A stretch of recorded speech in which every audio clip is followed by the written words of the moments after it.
एक समय की बात है। पहाड़ों और घने जंगलों के बीच बसे एक छोटे से गांव में अनामिका नाम की एक लड़की रहती थी। वह सुंदर, शांत और सबकी मदद करने वाली थी। उसकी बड़ी बड़ी काली आंखों में एक रहस्य छिपा था, जिसे कोई नहीं जानता था। दिन का चेहरा। दिन में अनामिका गांव के बच्चों को पढ़ाती, बीमारों की सेवा करती और बुजुर्गों के लिए दवा लाती। लोग उसे एक फरिश्ता कहते थे, पर वह खुद जानती थी कि वह जो दिखती है, वह बिल्कुल वैसी नहीं है। उसके शरीर पर एक पुराने नीले रंग का तावीज़ बंधा रहता था।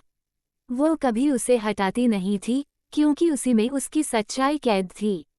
अंधेरी रात का राज। जैसे ही रात होती और चांद आसमान में ऊंचा चढ़ता, तावीज़ जगमगाने लगता।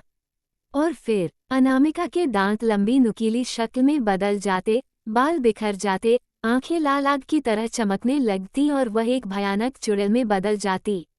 उसकी आवाज़ फटी हुई सी हो जाती और उसकी परछाई इंसान जैसी नहीं लगती थी। लेकिन बाकी चुड़ैलों की तरह वह किसी को मारती नहीं थी। उसे सिर्फ खून की गंध सहन नहीं होती थी, और जब कभी किसी घायल जानवर या इंसान की गंध पास आती, तो वह खुद को रोक नहीं पाती। शाप की सच्चाई। बहुत साल पहले अनामिका एक सामान्य लड़की थी, लेकिन जंगल की गहराई में उसने एक घायल पक्षी की मदद की, जो असल में एक जादुई शक्ति वाला दूत था। उस दूत को बचाने के बदले उसे वरदान मिलना था, लेकिन उसके शब्दों में गलती हो गई। उसने कहा, मैं रात में भी लोगों की मदद करना चाहती हूँ। दूत ने कहा, जैसा तुम चाहो, लेकिन हर शक्ति की कीमत होती है। और उसी पल वह शापित हो गई। प्यार और मुक्ति। एक दिन गांव में आरव नाम का बहादुर युवक आया। वह समझदार था और जल्दी ही उसे महसूस हुआ कि अनामिका के आसपास कुछ अजीब है। एक रात उसने उसे जंगल में पीछा किया और सच्चाई देख ली। लेकिन डरने या भागने के बजाय उसने कहा, अगर तुम राक्षस होती तो दिन में इतने लोगों की मदद क्यों करती।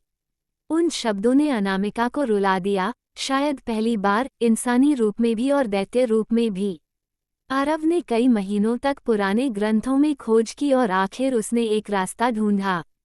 अनामिका का श्राप तभी टूटेगा जब कोई उसकी असली रूप में उससे प्रेम करेगा, न डरकर न सहकर, बल्कि स्वीकार करके। आरव ने बिना झिझक अपना हाथ आगे बढ़ाया। मैं तुम्हें चुनता हूँ, दिन में भी, रात में भी। आसमान लाल रोशनी से भर गया। तावीज़ टूट गया। अनामिका चीख पड़ी और फिर उसका शरीर धीरे धीरे सामान्य हो गया। उस दिन के बाद वह कभी चुड़ैल नहीं बनी। अंत। गांव वालों को कभी पता नहीं चला कि उन्हें बचाने वाली दिन की परी कभी रात की चुड़ैल भी थी।